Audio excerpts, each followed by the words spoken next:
안녕하십니까. 네, 안녕하세요. 9월 1일입니다. 9월 1일. 9월 1일에 지금 부동산학개론 동영 모의고사를 처음 보셨는데요. 보셨는지 모르겠지만 여러분들 시험 보실 때 제가 돌아다녔죠. 주위를. 다 봤어요. 어떻게 풀고 있는지. 예. 그렇게 계산 문제 먼저 풀지 말라니까 계산 문제를 보더니 득달같이 달려들어서 풀고 있고, 계산기를 안 갖고 와서 휴대폰 계산기 어플로 풀고 있고, 지금쯤이면 여러분 손에 있는 계산기가 있어야 돼요. 자, 여기 계산기가 3개가 있습니다. 계산기죠? 네. 계산기죠? 지금 뭐가 차이가 있는지 느끼셔야 돼요. 계산기죠? 여러분들이 이걸 갖고 가야 돼요. 이 계산기로 제가 실제로 문제 푸시는 분 계산 문제 풀 때 계산기 두들기는 걸 봤어요. 손가락이 떨리고 있어요. 실제로 떨려요. 그래서 이 정도는 돼야 비껴 맞아도 내가 누르고자 하는 6을 누를 수 있는 거예요. 이해되세요? 그리고 휴대폰으로 지금 문제 풀었던 분들은 기본적인 자세가 전무합니다. 그리고 사인펜 안 갖고 오신 분, 컴퓨터 사인펜. 네. 큰일 나요. 그리고 우리가 9시 30분부터 시작해서 10시 20분까지 봤죠. 그래서 OMR 카드 작성하는 데까지 50분을 들였는데, 개론은 OMR 카드 작성까지 합쳐서 최대 쓸 수 있는 시간 45분이라고 보시면 돼요. 5분 정도는 민법에 더 줘야 됩니다. 실제 여러분들이 뭘 지금 연습하고 있어야 되냐면, 우리 이렇게 동영 모의고사 연습한 다음에 나중에는 개론하고 민법을 동시에 푸는 연습을 하셔야 돼요. 그래야 느껴요. 개론하고 민법을 동시에 풀면 이런 느낌이구나. 절대적으로 개론 시간이 줄여져야 돼요. 왜냐하면 민법의 지문이 개론보다는 더 길기 때문에. 그걸 느끼셔야 됩니다. 되시죠? 그리고 20분에 제가 시간이 5분 남았습니다. 그렇게 말씀을 드렸는데도 불구하고 OMR 카드를 작성을 하나도 안 하시는 분들이 계세요. 무슨 생각을 하냐면, 실제 시험장에서 내가 문제를 다 풀었는데 감독관이 OMR 카드 찍을 때까지 기다려주겠지, 이런 생각을 하는 거예요. 가차 없습니다. 그냥 딱 울리면 바로 걷어가는 거고, 그때 찍고 있으면 그거 나가면서 찢어버려요, 보통. 요즘은 난리가 나니까 찢어버리진 않아도 받아들여지지 않을 가능성이 정말 높아요. 여러분, 그런 모험을 하진 않으실 거죠? 되세요? 계산 문제는 언제 푸는 거다? 민법까지 다 풀고 푸시라는 얘기를 했어요. 민법까지 다 본 다음에. 되셨어요? 이제 수업을 본격적으로 진행하기 전에, 지금 우리가 시험에 응시를 해서 답안을 제출하신 분들이 계시죠? 평균 점수가 58.44네요. 58.44. 60점에 근접했지만 제가 봤을 땐 조금 부족해요. 최고 점수는 80점. 이것도 부족해요. 더 높아야 돼, 사실은. 근데 이게 더 높아질 겁니다. 그리고 이제 한 가지 궁금하신 게, 이게 정말 궁금하겠죠? 오늘 본 모의고사가 실제 시험 난이도하고 비교했을 때 어떨 것인지. 거의 비슷하다고 보면 돼요. 저는 더 쉽게 내거나 더 어렵게 내서 여러분들을 혼란을 드리지 않을 거예요. 그리고 계속해서 나올 가능성이 있는 문제들로 구성한 거예요. 계산 문제도 꼭 풀어야 될 계산 문제들을 4회 모의고사에 걸쳐서 제가 연습을 시켜드릴 겁니다. 그리고 문제를 수요의 변화와 수요량의 변화의 문제를 만약에 내더라도 이번 1회에 낸 문제가 있으면 그 지문이 중요한 내용은 들어가겠죠. 다음 회차 연습을 시켜드릴 때도. 근데 답으로 체크되는 건 또 다른 게 답으로 체크될 거예요. 중요한 부분은. 이따가 해설지를 받아보시면 알겠지만, 해설지를 제가 한 6시간에 걸쳐서 만들었어요. 정말 자세하게 만들었어요. 그래서 적어도 지금 모의고사로 연습하는, 동영 모의고사로 연습하는 부분만큼은 나오면 무조건 마치고 나오겠다는 각오로 정확하게 확인해 주세요. 되시나요? 열심히 하시면 됩니다. 분명히 한 20점 정도까지는 올릴 수 있어요. 그랬더니 난 80점인데 100점인가요? 그런 얘기는 하는 게 아니에요. 자, 그러면 이제 문제를 풀어볼게요. 1번부터 보겠습니다. 1번부터. 한국 표준산업분류에 따른 부동산업에 해당하지 않는 것 이렇게 얘기했죠. 이 부분 문제를 풀면서 뭐가 기억이 나셔야 되냐면 첫 번째로 부동산업은 부동산 임대 공급업이 있죠. 잠깐만 절 보세요. 이게 어려운 게 아니라 산업을 쫙 분류했는데 그 산업 중에서 부동산업으로 분류된 내용들이 있단 말이에요. 그럼 가장 크게 생각해 보면 임대차 활동하죠, 우리가. 매매 활동하죠. 네. 그러면 사는 걸 업으로 하는 사람은 없단 말이에요, 기본적으로. 그러니까 당연히 임대하는 게 업이거나 임대차 활동에서 공급인 임대업이 업이거나 임대가 공급이 업이겠죠. 그럼 부동산을 공급하기 위해서는 개발해서 공급하죠. 그래서 개발 및 공급업, 임대업 이렇게 쪼개져 있다고요.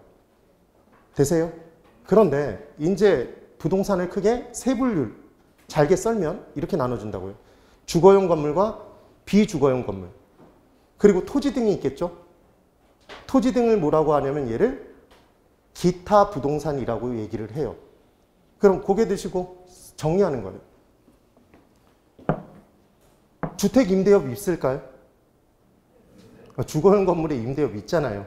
그죠? 비주거용 건물. 상가 건물 임대하는 사람들 있죠? 토지도 임대해주는 사람이 있죠? 그러니까 기타 부동산 임대업도 있단 말이에요. 그럼 마찬가지 주택을 개발해서 공급해주는 것도 있을까요? 상가 건물, 비주거용 건물의 개발 및 공급업도 있단 말이에요. 토지도 조성해서 개발해서 공급해주는 경우 있죠. 그러니까 비주기 이렇게 얘기했잖아요. 비가 뭐예요? 비주거용, 주는 주거용, 기는 기타. 비주기가 들어간단 말이에요, 걔들은. 그런데 이제 그렇게 공급하기 위해서는 부동산 관련 서비스가 이루어지죠. 중개 서비스, 자문 서비스, 감정평가 서비스 등이 이루어지잖아. 그래서 우리가 그때 외웠던 게 뭐였어요? 딱 기억이 나야죠. 지금 제가 말씀드린 걸 안 적어도 상관없어요. 해설지에 다 적혀 있어. MM으로 해서 제가 다 적어놨다고. 그래서 고구마예요, 감자예요? 감자는 청중에게 서비스로 주는 거야, 관중에게? 감자, 관중 서비스 이렇게 외웠죠. 그래서 서비스업에 뭐가 있다고 그랬어요? 감 뭐예요? 감정평가업, 자문업, 자문. 예? 관리업. 관리업의 포인트, 관리업. 거기 드세요. 관리업체가 있죠, 여러분. 관리업체는 관리를 해주고 돈을 받는 업이에요. 그 업체란 말이에요. 그럼 공동주택, 아파트 등을 관리해주면서 돈 받는 업체 있나요? 있죠. 대형 쇼핑몰 관리해주고 돈 받는 업체 있죠. 그러니까 주거용 건물, 비주거용 건물의 관리업은 있단 말이에요. 근데 토지를, 나지를 관리해주면서 돈 받는 사람 있어요? 없다고 그랬죠. 그걸 업으로 하는 사람 없다고 그랬죠. 왜냐하면 돈을 얼마 주지 않을 거니까. 이해가 되세요? 그래서 관리업은 뭐가 없다고 그랬어요? 기타 부동산 관리업이 없다고 그랬잖아. 네. 그래서 지금 뭐가 답이에요? 4번이 답인 거죠. 4번이.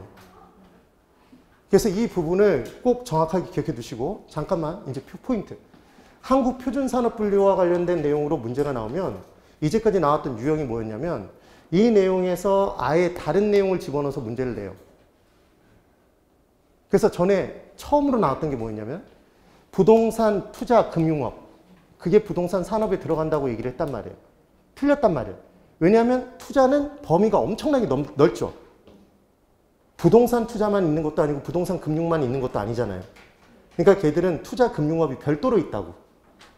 그래서 걔가 틀린 답이었단 말이에요. 걔들은 부동산업이 아니에요. 그러니까 부동산업에는 크게 두 가지로 구분해라 그러면 두 가지밖에 없는 거예요. 부동산 임대 및 공급업. 그 다음 서비스업밖에 없는 거죠. 관련 서비스업. 그 내용 빼놓고는 없는 거다. 그 다음 서비스업에는 감자, 관중밖에 없다. 그렇게 기억하면 끝난다고요.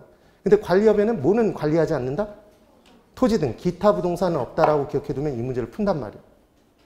그러니까 이 문제 하나를 기억하는 게 중요한 게 아니라 이 문제와 관련된 문제가 나왔을 때 맞히는 게 우리의 목표란 말이에요. 이 수업의 목적이 뭔지 이해되시죠? 네. 그래서 지금 1번은 딱 보자마자 1번에 주거용 건물 개발 및 공급업, 2번에 주거용 부동산, 지금 비주거용 부동산 관리업, 부동산 중개 및 대리업, 관중의 중이죠. 그 다음 기타 부동산 임대업, 얘도 있다고 그랬죠? 얘만 없다라는 걸 기억하시면 되죠. 근데 만약에 몰랐어도 이 둘 중에 하나를 저 같으면 찍겠어요. 그런 느낌 안 들어요? 여기까지 똑같은데 얘가 다르잖아요. 그럼 둘 중에 하나일 것 같은 느낌이 들어야지. 이게 문제를 푼 요령이란 말이에요. 그 다음 2번. 다음 중 틀린 것은 모두 몇 개입니까? 이렇게 돼 있는데 1번. 지금 몇 개입니까? 이렇게 나오면 제가 이 문제는 쉬운 문제라고 그랬죠? 어려운 문제라고 그랬죠?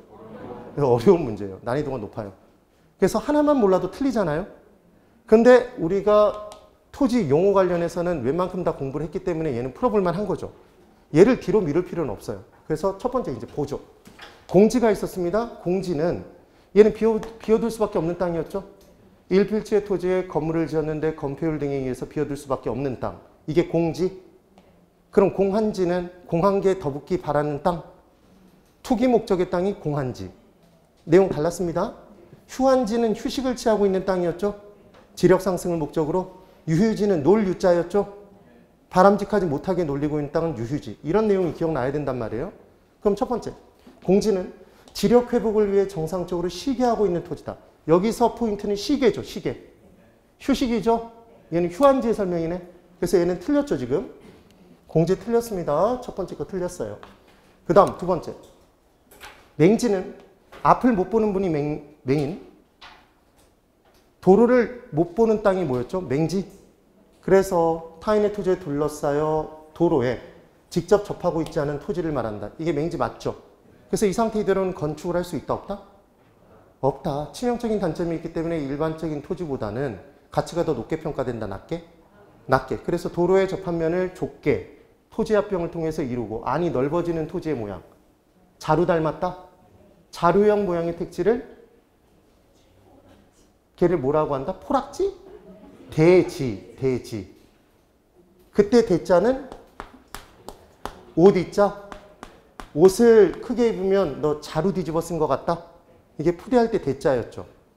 얘는 건축물 지을 수 있는 땅 대지와 다르다. 그래서 건물은 어디 위에 짓는다? 땅 위에. 개념이 다르다라는 얘기를 했어요. 한자 문제가 나오지 않는데 혹시 미쳐서 나오면 얘가 나올 수 있다는 거죠. 유일하게. 그래서 지금 맹지는 맞아요. 그 다음 획지. 획지가 나오면 반대 개념 기억나야 돼요. 우리 뭐와 연결해서 공부했죠? 필지와 연결해서 공부했죠. 그래서 필지는 법률상의 등록 단위. 법률상의 등록 단위, 면적 단위. 등록 단위, 면적 단위는 제곱미터였죠? 기억이 나셔야 됩니다. 그럼 획지는 감정평가상의 개념으로 가격순위 비슷한 일단의 토지. 그게 획지였습니다. 그래서 우리 획감 이렇게 기억했죠. 획감. 그래서 획지는 감정평가상 가격순위 비슷한 일단의 토지. 근데 지금 획지는 하나의 지번을 가진 토지 등기의 한 단위다. 그러니까 얘는 X. 얘는 필지의 설명이잖아요. 그래서 이 문제가 생각보다 쉬운 건 뭐냐면 공지만 정확히 알아도 이 문제 틀렸다는 거 알 수 있죠. 휴한지의 설명만 정확히 알아도 얘가 공지가 아니라는 걸 알 수 있잖아요. 예? 이 지문 하나 안에서 두 개를 동시에 물어보고 있으니까 둘 중 하나만 알아도 이 문제를 푼다는 얘기예요. 다시 질문. 우리나라의 필지는 3천만 필지로 아예 고정돼 있나요? 아니죠. 필지는 분할할 수도 있고 합병할 수도 있죠. 그래서 이 순간에도 필지가 분할 합병이 이루어질 수 있다? 네, 그런 내용들. 그 다음 이행지. 후보지와 비교하시라는 얘기를 했습니다. 크게 이때 토지 용도는 절 보세요. 놓치시면 안 돼요. 건물 짓는 땅, 농사 짓는 땅, 나무 심는 땅 이렇게 셋으로 구분했죠. 건물 짓는 땅을 뭐라고 했고 택지, 농사 짓는 땅, 농지, 나무 심는 땅, 임지. 네. 그래서 이렇게 크게 바뀌는 건 뭐고? 후보지고. 전환 중일 때 후보지. 박해지면 박해진 놈을 불러줘야 된다. 기억이 나셔야 되고. 그리고 건물의 종류가 서로 바뀌고 있으면 동일 대분류 안에서 소분류 사이에 바뀌고 있는 거죠. 주상공 사이에 바뀌고 있으면 건물의 용도가 바뀌고 있으면 얘는 이행지. 그럼 농사의 종류가 바뀌고 있으면 얘도 이행지. 나무의 종류가 바뀌고 있으면 얘도 이행지. 그래서 크게 바뀔 때는 지목 변경이 반드시 되고 안 되고. 되고. 작게 바뀔 때는 지목 변경이 되는 경우도 있고 안 되는 경우도 있다. 까지가 기억나면 되는 거죠. 됐죠? 그래서 이행지는 동일 대분류 안에서 소분류 상호 간에 전환 중인 토지를 말한다. 맞아요. 이거 정확하게 얘기하면 얘는 원래 이행 중인 토지라고 나와야 되는데 전환 이행을 그걸 가지고 틀렸다고 얘기하진 않는단 말이에요. 그러니까 동일 대분류 안에서 바뀌는 건지 대분류 상호 간에 바뀌는 건지 꼭 확인합니다. 얘는 맞죠? 그 다음 법지가 나오면 빈지와 비교하시라는 얘기를 했어요. 법지는 뭐로만 소유? 법지니까 법으로만. 실익이 없죠. 그래서 법으로 소유 가능한데 실익이 없는 땅의 대표자는 경사면의 토지. 그 경사면이 직각에 가까우면 활용의 시익이 아예 없을 것이고 얘가 경사도가 좀 덜하면 거의 없겠죠. 그래서 법지는 법으로 소유가 가능하나 사용 실익이 없거나 거의 없는 토지를 말한다 이렇게 얘기를 하죠. 빈지는 반대. 그럼 법으로 소유 못하는데 실익은 있네요. 바닷가 토지였죠? 네.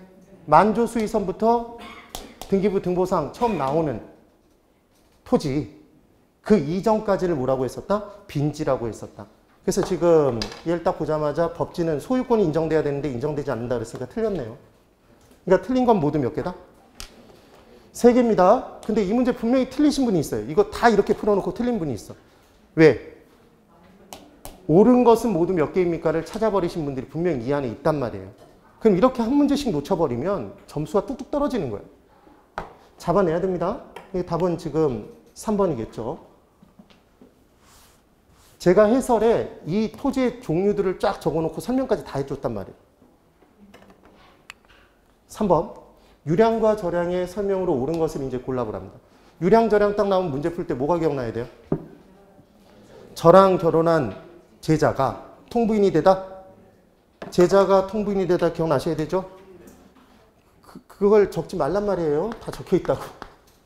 제자가 통부인이 되다. 연습합니다. 저랑 결혼한 제자였죠? 절량이었어요. 쟤는 뭐였어요? 제가 아니라 제였죠? 주택 재고량? 재고량. 그 다음 자는 자산, 자본. 기억나셔야 돼요. 그 다음 가는 가치, 가격. 네. 그 다음 통은 통화량. 통화량. 부는 부채. 인은 인구수. 였습니다. 기억이 나셔야 되고. 유량과 관련된 개념을 어떻게 기억하시라는 얘기를 했었냐면 수입 비용과 관련 있으면 얘는 다 유량이다. 신규, 새로 만들었다 그러면 얘를 유량 이렇게 기억하자고 얘기했다. 네. 그래서 신규 주택량은 유량. 맞아요. 거래도 새롭게 이루어지죠. 예, 일정 기간 동안 유량 개념이라는 것. 그래서 이렇게 외워주면 되는데 한 가지 만약에 정말 어렵게 내면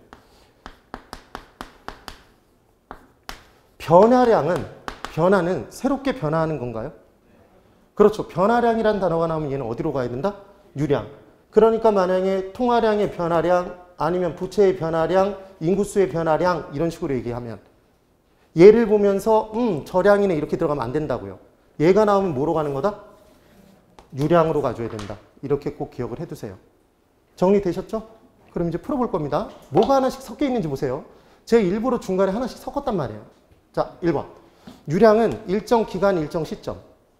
일정 기간 동안 흘러간 양입니다. 틀렸죠? 2번. 저량은 일정 시점에 쌓여져 있는 양. 일정 기간이라고 얘기해서 X네요. 3번. 저량의 애로는 주택 재고량, 제자가의 제 맞죠? 그 다음 주택 거래량은 유량이죠, 지금. 유량. 부동산 투자회사의 자산, 제자가의 자네요. 그러니까 얘는 저량이죠. 지금 섞여 있어요. 그래서 X. 4번. 유량의 애로는 신규주택 공급량 신규니까 맞죠? 유량 맞아요. 통화량은? 통부인의 통이네요. 저량이죠. 그래서 X라고요. 그 다음을 볼 필요도 없죠. 수입은? 유량이죠. 그래서 수입을 나눠보면 일로 들어오는 수입이 일당인가요? 주로 들어오면 주급, 월로 들어오면 월급, 연로 들어오면 연봉. 얘들은 다 뭐다? 수입이니까 유량. 다시 질문. 그럼 토지 임대료는? 토지에서 발생하는 수입이죠. 그러니까 걔도 유량이죠. 그러니까 지대는 유량인 거예요. 지가는 토지 가격이죠. 집과 토지 가격이죠. 그러니까 뭐예요? 저량인 거예요. 저량. 유량과 저량의 개념을 꼭 기억을 해 두셔야 돼요. 그러니까 지금 1, 2, 3, 4가 다 틀렸네요. 그럼 5번이 맞겠죠, 지금? 그럼 5번을 보면 현재 우리나라에 총 1,300만 채의 주택이 존재하고 있대요. 그럼 현재 시점에 1,300만 채가 깔려 있는 거죠. 그러니까 얘는 저량의 공급량이 1,300만 채입니다. 그런데 봤더니 100만 채가 공가래요. 비어져 있죠. 그럼 저량의 수요량이 얼마였단 얘기예요? 아니 지금 1,300만 채가 쌓여져서 공급이 됐는데 비어있는 주택이 100만 채래요. 그럼 수요량은 얼마였단 얘기예요? 빼면 되잖아. 그러니까 1,200만 채죠. 그러니까 얘가 주택 저량의 수요량인 거죠. 이거 유량으로 바꿔놓으면 여러분 찾으실 수 있을 것 같아요? 이거 계산하는데 급급해서 얘를 놓친다고요 또. 얘는 현재 시점이니까 저량의 개념이었다는 것. 이걸 꼭 유의를 해두셔야 돼요. 답 몇 번이죠? 그러니까 5번이죠. 지금까지 1, 2, 3번 다 맞췄다. 손 들어보세요. 그냥 이렇게만 손 들어. 이렇게. 남들이 질시할 수 있으니까, 시기와 질투를 할 수 있으니까 이렇게만 손 들어보세요. 저만 보게. 네. 이때까지 분위기 좋았던 거죠. 더 좋았어야 돼. 근데 1, 2, 3번을 다 틀린 분도 있을 거란 말이에요. 이 안에. 그럼 이미 멘탈이 나갔어요. 그래서 뒤에 정말 쉽게 나오는 문제들도 못 푼단 말이에요. 그래서 초반 부분에 만약에 모르는 문제가 나와도 그냥 쓱쓱 넘기세요. 되셨죠? 자, 이제 4번. 아파트 매매 시장에서 수요량과 수요의 변화에 관한 설명으로 옳지 않은 것을 골라보랍니다. 자, 고개 드십시오. 수요의 변화와 수요량의 변화 문제가 나오면 무조건 제가 뭐만 하라는 얘기를 했었냐면 다 무엇의 변화라고 대답을 하자?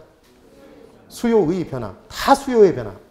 다 가격 이외의 것이라고 대답할 준비를 하라고 그랬어요. 다 곡선 자체가 변화한다고 그랬죠? 곡선의 변화로 나타난다고 대답을 하라고 그랬어요. 딱 하나 나왔을 때 뭐만? 해당 재화의 가격. 해당 재화의 가격이 나왔을 때만 걔는 수요량의 변화. 걔만 곡선상의 점의 이동이었죠.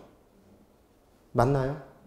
그게 기억이 나야 되잖아요. 그때 제가 해당 재화의 가격이 아닌 애들을 열거해 드렸죠. 네? 가격은 정확하게 뭘 의미한다? 해당 재화의 가격이니까 얘만 수요량의 변화고 얘만 곡선상의 점의 이동이었죠.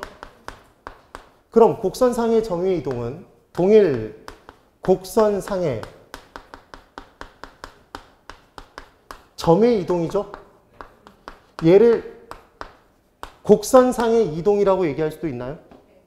있어요. 이렇게 나오면 또 못 찾는단 말이에요. 똑같은 얘기라고. 이동이 변하죠. 근데 또 이동을 변화라고 적어놓으면 또 못 찾는다고.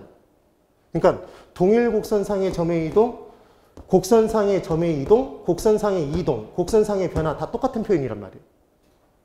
보실까요? 얘가 수요 곡선 하나죠. 하나예요. 그럼 얘는 무수히 많은 가격과 수요량의 조합이었습니다.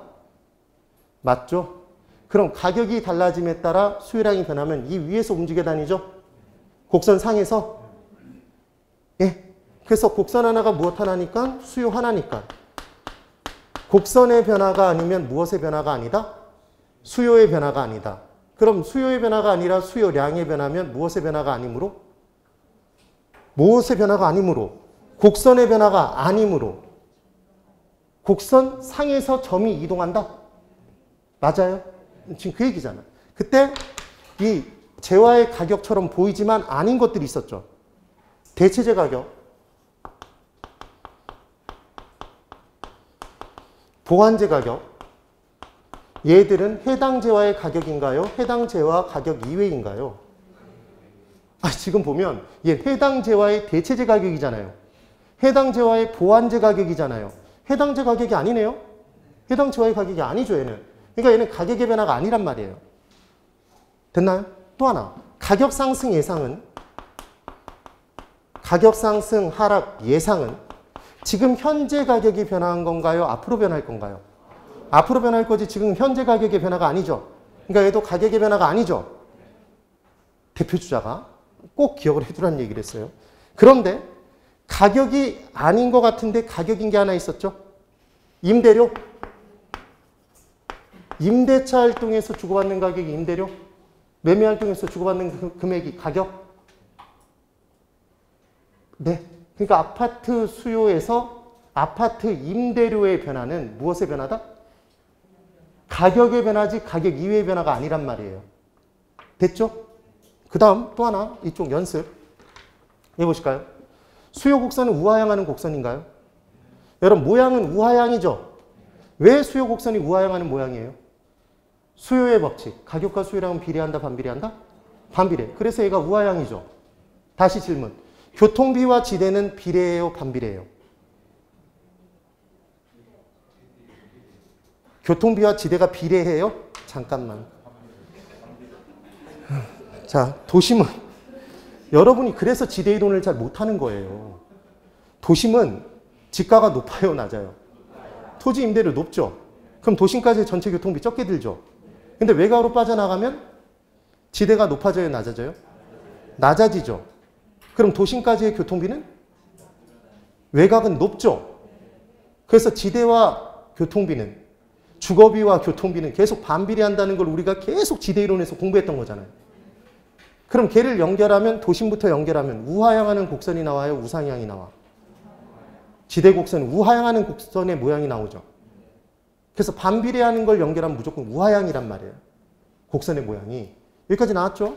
그러니까 지금 분명히 곡선의 모양은 우하향하는 곡선입니다. 얘는 뭐가 그렇다는 얘기죠? 모양이 그렇다는 얘기예요. 수요 곡선의 모양은 우하향하는 곡선이에요.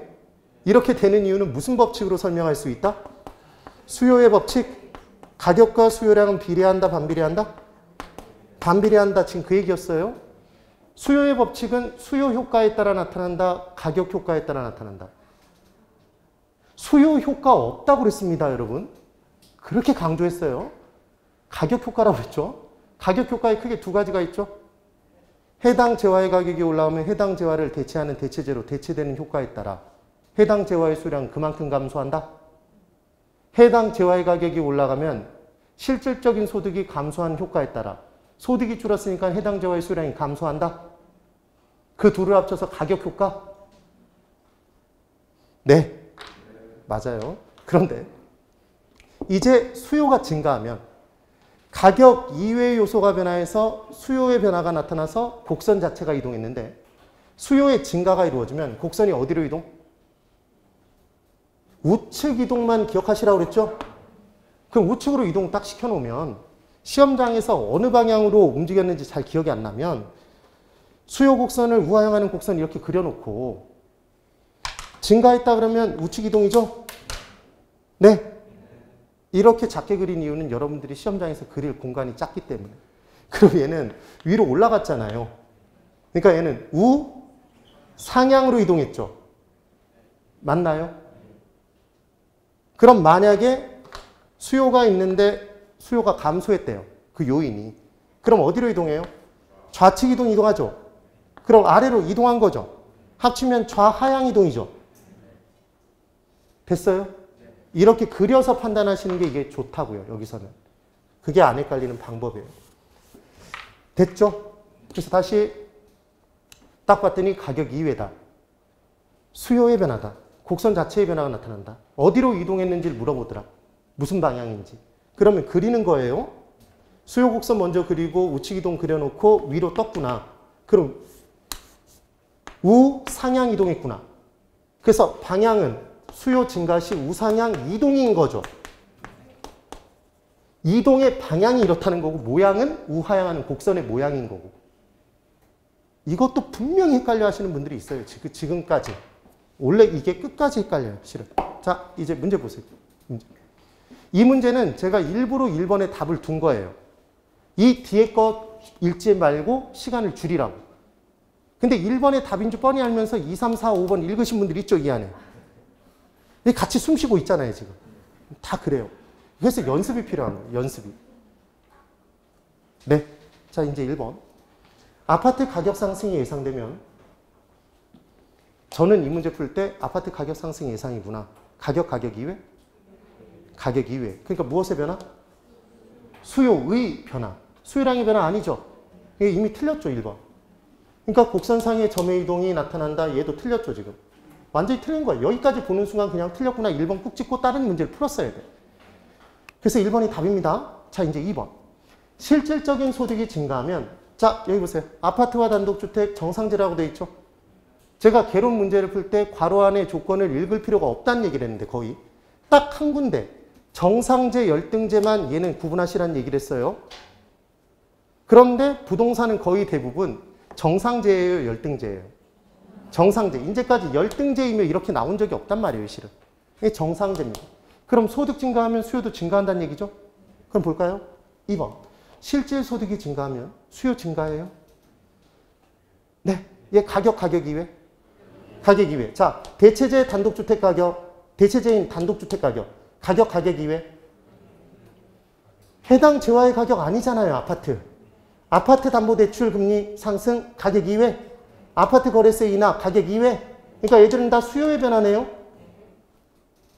맞죠? 얘도 사실은 수요의 변화였잖아요.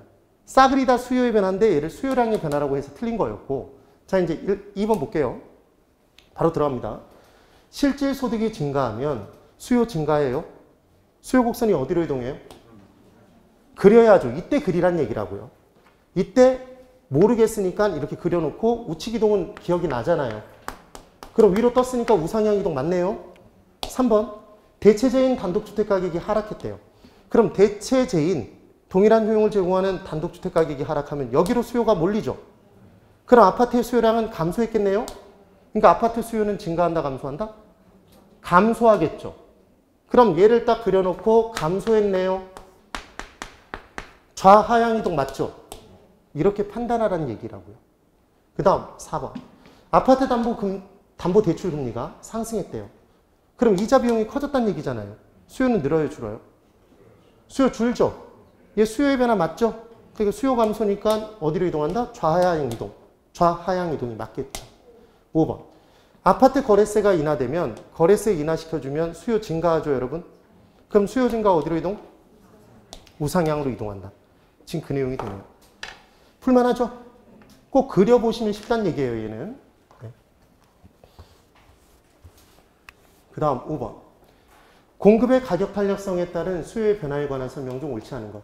수요는 탄력적이며 다른 조건은 불변이라고 가정해보자. 이렇게 문제가 나왔습니다. 그러면 이 부분의 문제를 풀 때 요령이 무엇인지를 설명을 드렸었죠. 여러분 잠깐만. 일단 균형점에 이동해서 균형 가격의 변화는 뭘 갖고 판단한다고 그랬어요? 초과 수요면 가격은 상승, 초과 공급이면 가격은 하락, 초과가 없으면 가격은 불변, 초과가 뭔지 모르겠으면 가격은 알 수 없어요. 그때 했던 게 왼수, 왼손은 수요, 오른손은 공급, 증가하면 올리고 감소하면 내리고, 최종적으로 높게 있는 게 초과. 네. 그 다음, 그래서 이제 핵심적인 것만 연습해보면, 저를 보세요. 이자율이 하락됐답니다. 이자율이 하락됐어요. 그럼 이자율 하락은 수요 요인이에요? 공급 요인이에요? 둘 다예요? 둘 다죠. 둘 다. 그래서 수요도 늘고 이자율이 하락되면 수요도 늘고 공급도 는다? 그럼 수요 증가죠? 지금 또 제일 잘하는 저만 하고 있네요. 수요 증가. 공급 증가죠? 이게 답이에요? 이거죠, 이거. 얼마만큼씩인지 모르잖아. 예? 그래서 가격의 변화는 알 수 있다, 없다? 알 수 없다가 됐었죠. 그게 첫 번째 하나. 다시. 수요 증가가 이루어지고 동시에 공급 감소가 이루어졌대요. 똑같은 양이. 초과 수요죠, 명백하게. 가격은 상승이란 말이에요. 네. 그런 걸 판단할 수 있어야 돼요. 그 다음 거래량의 변화는 증가면 증가, 감소면 감소. 그럼 끝. 그럼 공급 증가, 거래량 증가, 수요 증가, 거래량 증가. 지금 하셔야 돼요. 합격이 달려있어, 합격이. 좀 정신줄 놓지 말고 제발 열심히 해야 돼요, 열심히. 네. 수요 감소면 거래량은 감소, 공급 감소, 거래량 감소. 수요 증가, 공급 증가 동시면 아니 거래량의 변화. 증가면 증가죠. 네. 수요 증가와 공급 감소가 동시에 이루어지면 거래량의 변화는 거래량 증가와 거래량 감소가 동시니까 얼마만큼씩인지 안 줬으니까 알 수 없어요. 그게 답이 된다는 걸 알 수 있어야 된단 말이에요. 됐죠? 그런데 탄력성이 딱 섞이면 그때는 문제가 조금 더 어려워지는데 사실 하나도 어렵지 않다고 그랬죠. 푸는 방법. 완전 탄력적이면 뭘 그리라고 그랬어요, 여러분? 수치? 수평선. 큰일 납니다. 큰일 나. 그럼 수평선이면 가격 변화가 있어요? 없어요? 상하 변화가 가격이잖아요. 수평선이면 가격 변화 없죠? 그래서 가격은 불변이어야 되죠.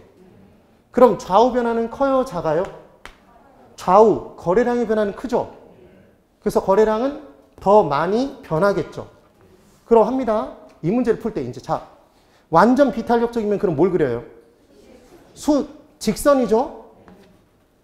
수직선? 한 줄 수직선이에요? 그럼 얘는 좌우 변화가 있어요? 없어요?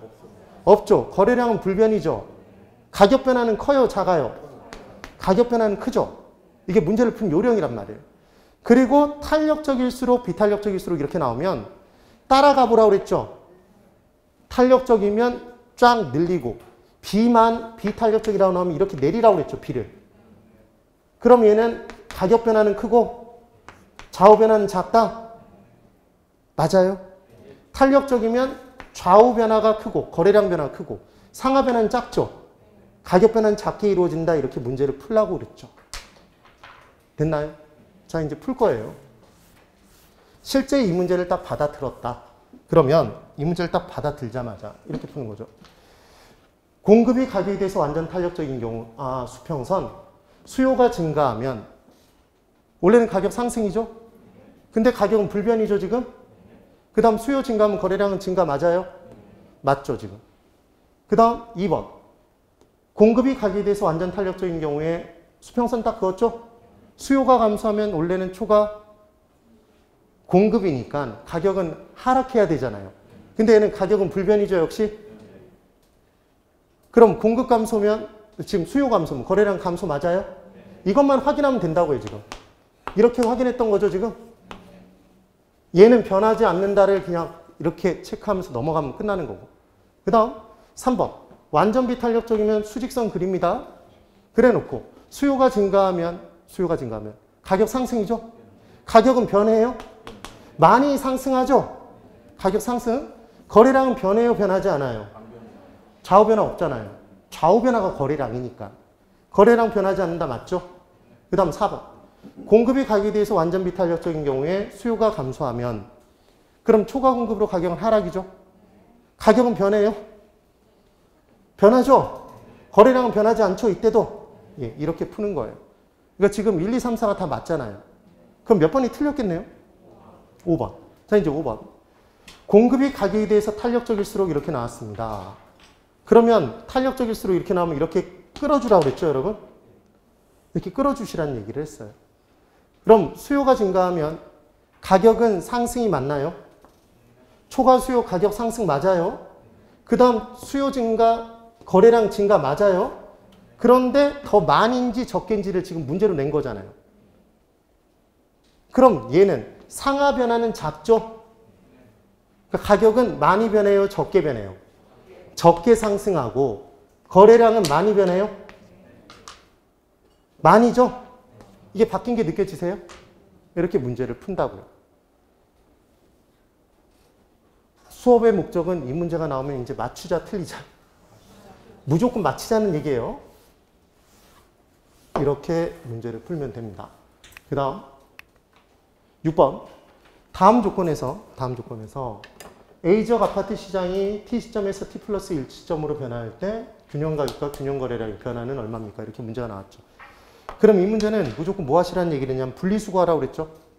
분리수거. 그래서 P는 P끼리 그냥 마이너스를 떼고 더하라는 얘기를 했어요. 네. 그럼 잠깐만 이쪽 보세요. 얘가 없어요, 만약에. 얘가 없어. 그럼 이 둘만 판단할 때 뭐와 뭐를 갖게 놓고 푸는 거예요? 균형은 무엇과 무엇이 같은 거다? 수요량과 공급량이 같은 게 균형이죠. 그래서 실은 우리가 연습했던 분리수거의 개념이 그래서 나올 수 있었던 거죠. 그럼 얘는 3P고 얘는 2P죠. 얘 마이너스 2P죠. 그럼 얘가 넘어가면 플러스 2P가 되니까 그냥 넘기지 말고 이 P 앞의 개수를 마이너스를 띈 상태에서 이 둘을 더하라고 그랬죠. 그럼 몇 P예요? 5P. 그 다음 금액은 금액끼리, 숫자는 숫자끼리 그냥 분리수거예요. 그럼 숫자가 뭐만 있어요, 여기? 1000밖에 없죠. 여기 만약에 200이 있었어. 그럼 1000에서 200 빼면 800이죠? 그렇게 문제를 풀란 얘기라면. 되셨어요? 그러면 OP는 1000인가요? 그럼 P는 얼마? 200. 그럼 똑같은 개념으로 P가 지금 첫 번째 200입니다. 200을 구했어요. 그러면 우리 균형 가격을 집어넣으면 그때의 거래량이 균형 거래량? 균형을 집어넣으면 균형이 나온다고요. 그럼 균형 가격 딱 구한 다음에 여기다 P다 대신 대입시키겠죠? 거래량을 알고 싶으면 200을 대입시키니까 얼마가 나온다? 600. 그래서 지금 거래량은 600이에요. T 시점은. 그럼 T 플러스 1 시점을 가볼게요. 바로 암산합니다. 전 이걸 암산을 해요. 암산을. 자, 볼까요? 얘 둘을 갖다 놓는 거죠? 그럼 3P와 2P를 더하면 5P죠? 얘 2,500밖에 없죠? 5P 2,500이면 P는 얼마? 500. 여기까지는 암산을 한다고요. 그럼 P 500을 여기다 대입시키면 여기다 대입시켜도 돼요. 잠깐만. P를 구한 다음에 여기다 대입시키셔도 됩니다. 근데 더 복잡하잖아요. 그냥 여기다 대입시키면 그냥 안 헷갈리고 문제를 풀 수 있다고요. 왜 웬만하면 여기다 대입시키지 말라고 하는 거냐면 여기다 대입시킬 때 여기다 대입시켜 버릴 수 있단 말이에요. 그럼 답이 달라져요. 이해되세요? T 시점의 수요량에다가 T 플러스 1 시점의 균형 가격을 집어넣으면 T 플러스 1 시점의 균형 거래량이 안 나와요. 네. 그러니까 헷갈리지 않게 무조건 균형 가격을 구하면 그때 하나밖에 없는 애 있죠? 거기에 P로 대입시키시라고요. 여기다 대입시키면 500을 대입시키면 1500인가요? Q는 1500이 바로 나오잖아요. 그럼 얼마만큼 상승했고? 300 상승했고 900만큼 증가했다? 답은 2번이죠? 이렇게 문제를 풉니다. 잠깐만 이제 이쪽. 만약에 이건 정말 풀어줘야 되는 계산 문제인데 푸셔야 돼요. 근데 이 문제를 몰랐어. 찍어야 되잖아요. 그럼 찍을 때 지금 보면 수요함수가 마이너스 2P 똑같죠? 1000에서 2500으로 늘었죠? 그럼 얘는 수요의 증가예요? 수요의 감소예요? 수요의 증가잖아. 그럼 수요 증가가 나타나면 초과 수요? 가격은 상승해야 돼요? 하락해야 돼요? 상승이죠. 하락 두 개를 지워야 된다고. 맞죠? 그럼 수요 증가하면 거래량은 증가해요? 감소해요? 증가한다고 죽어라고 공부했잖아요. 우리가. 그럼 감소한다고 얘기한 애들을 지워버리면 되죠. 그럼 지워지는 게 하락 감소 이렇게 지워지겠네요. 그럼 답은 2번하고 5번 둘 중에 하나를 찍으면 되는 거지. 아 근데 이건 풀어야 돼. 푸세요. 제가. 풀어.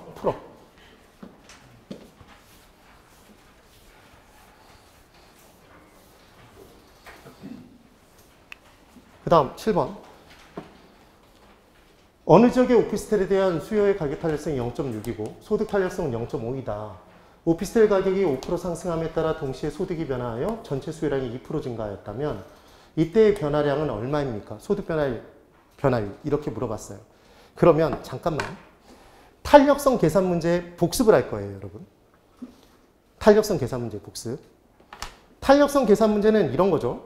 가격을 주고 가격 탄력성을 주고 수요량이 얼마만큼 변하는지 물어보거나 소득을 주고 소득 탄력성을 주고 수요량이 얼마만큼 변하는지 물어보거나 맞아요? 교차 탄력성 주고 한 재화가 변했을 때 당해 재화, 관련재인 한 재화의 가격이 변했을 때 당해 재화의 수요량이 얼마만큼 변하는지 따져보거나 그러니까 다 수요량을 구하는 문제란 말이에요. 기본적으로. 그런데 출제자가 수요량을 물어보는 문제만 내다 보니까 재밌어, 재미없어? 흥미가 떨어져요. 그러니까 이번에는 다른 문제를 내기 시작한 거잖아요. 그래서 수요량이 얼마만큼 변화했을 때 소득은 얼마만큼 변화해야 될까요? 이렇게 물어보는 거죠. 탄력성은 얼마였을까요? 이렇게 물어본단 말이에요. 그래서 우리는 탄력성 문제에서 곱하거나 나누거나 하면 되는 건데 기본은 다 곱한단 말이에요. 기본은. 다 곱하게 돼 있어. 딱 한 번 나눈다고 그랬죠. 뭔가 나오면 나누라고 했어. 그래서 우리가 MM으로 외웠던 게 무슨 시? 순화시를 기억했죠. 순화시. 수요량이 나오면 그 수요량은 주어져 있는 내용으로 나눈다. 그럼 답이 나온다? 이게 답이라고요. 나눈 다음에. 됐어요? 그럼 제가 이걸 암산하는 방법 보세요. 저는 어떻게 이 문제를 푸나? 여기 보십시오. 그냥 잠깐만 저 보세요. 그냥 제가 질문을 드리면 바로 암산해봐요. 어떤 한 요인에 의해서 수요량이 3% 감소했답니다. 원래 3% 감소해야 돼. 근데 전체적으로 2% 증가로 끝났어. 3%가 감소해야 되는데 최종적으로 2% 증가로 끝났다고요. 그럼 뭔가 하나 변했을 때 얘는 얼마만큼 변한 거예요? 5% 증가한 거 맞아요? 확실해요? 이 문제라고 지금. 그래서 이쪽 가격 탄력성과 소득 탄력성이 있을 때 소득과 가격이 주어지면 각각 어디로 곱해야 되는지 제가 구분하는 방법 설명드렸죠. 소에는 뭘 곱해야 돼요? 소탄. 자, 따라해보세요. 소탄. 소탄은 뭐의 줄임말? 소득 탄력성. 가탄은 가격 탄력성. 가는 가격. 소는 소득. 맞아요? 그럼 가의 가탄, 소의 소탄 곱하는 거예요? 그럼 이 문제 딱 보자마자 저는 기계적으로 이렇게 푼다고. 오피스텔 가격이 5% 상승이라고 되어 있죠? 그럼 가에는 뭘 곱해요? 가탄 0.6 곱하죠? 그럼 계산기로 5 곱하기 0.6을 하란 말이에요. 그럼 얼마가 나와? 3 나오잖아. 근데 3이 얘가 감소예요, 증가야? 얘 3이 나왔는데 3이 감소죠? 어떻게 알았어요? 가격과 수요량은 반비례하잖아. 구한 다음에 마이너스를 붙여주라고 그랬죠? 그럼 마이너스 3%인데 2% 증가로 끝났잖아요, 지금. 아니, 마이너스 3% 감소해야 되는데 2% 증가로 끝났다며. 저기서 했잖아, 저기서. 그럼 얘는 다른 요인에 의해서 5% 증가한 게 보여요? 뭐 변화에 따라? 나머지 소득 변화에 따라 이렇게 변했을 거 아니에요. 그렇죠? 그러고 봤더니 우리가 구해놓은 이 5%는 수요량이에요? 소득이에요? 아니면 탄력성이에요? 수요량이 이만큼 변했다고 얘기한 거 맞죠? 수요량 나오면 무조건 나누라고 그랬죠? 한 가지 남은 거 있잖아. 지금 얘 써먹었죠, 지금. 얘 써먹었어, 지웠어. 그럼 얘는 아직 안 써먹었잖아. 얘도 써먹었는데 얘는 안 써먹었잖아. 그럼 0.5로 나누면 되죠. 그럼 5를 0.5로 나누면 얼마가 나와요? 10. 이렇게 푼다고. 그럼 이 방법에 의해서 문제를 풀면 이 문제 풀 때 딱 몇 초 걸리냐면 10초. 기계처럼 풀어야 된단 말이에요. 기계처럼. 됐나요? 네. 정적이 또 흐르고 있죠. 이걸 어떻게 10초 만에 풀어? 니나 풀겠지 뭐 이런 생각을 하시겠지만 푼다고요. 실제로. 그렇게 풀어야 돼. 풀어야 돼. 됐나요? 그 다음 8번. 자, 부동산의 경기순환과 변동에 관한 설명으로 틀린 것을 골라보라 합니다. 1번. 부동산 경제를 구성하고 있는 각 부분에서 순환적 변동, 얘를 주기적 변동이라고도 하죠, 여러분. 비롯한 계절적 변동. 계절적 변동은 계절에 한 번 이상 반복되는 것. 방학 때가 되면 대학가 하숙촌이 비는 것. 겨울에는 웬만하면 건축을 안 했던 것. 그런 것들이 계절적 변동. 그 다음 장기적 변동은 중장기적 변동이라고도 하죠.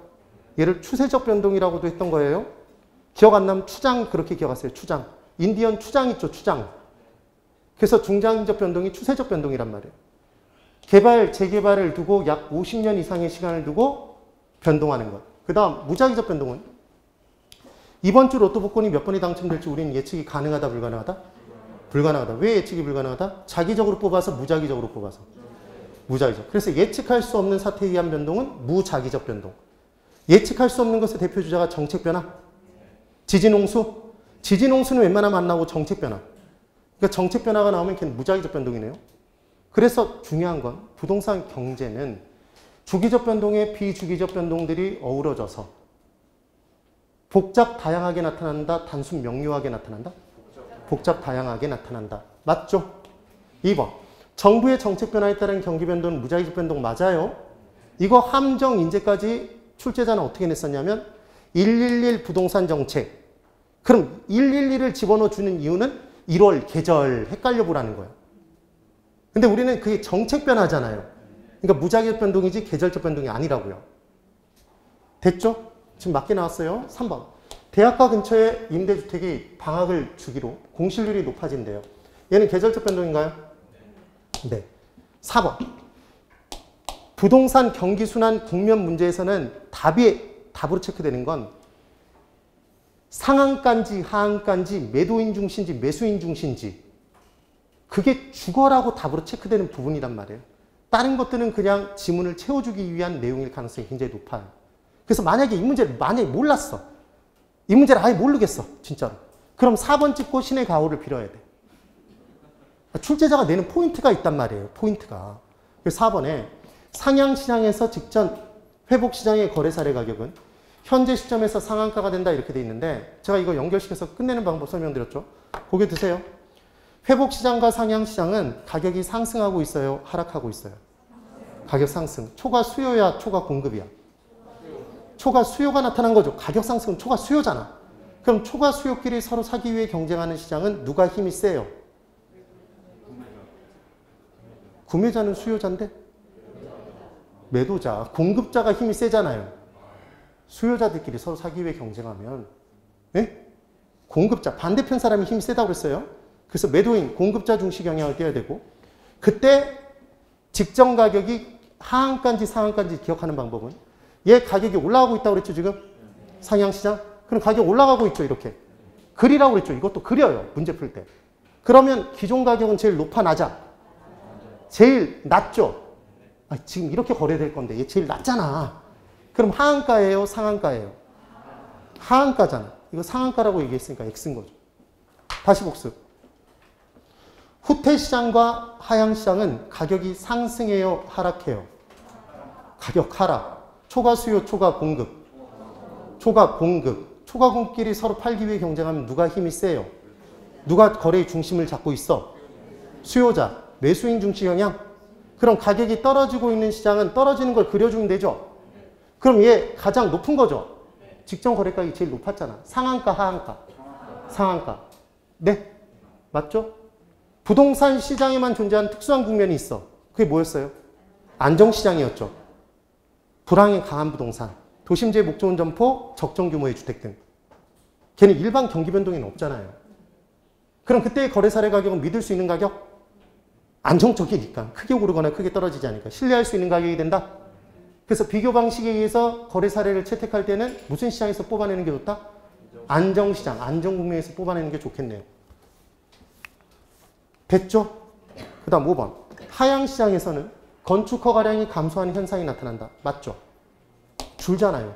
그럼 상향시장은 건축 허가량이 늘겠네요? 건축 착공량도 늘고 그 내용이 따라 나올 겁니다. 되셨죠? 꼭 비교를 해두셔야 돼요. 그럼 하나 더. 선분양은 하향시장에 유리해요? 상향시장에 유리해요? 선분양. 어떻게 기억했어요?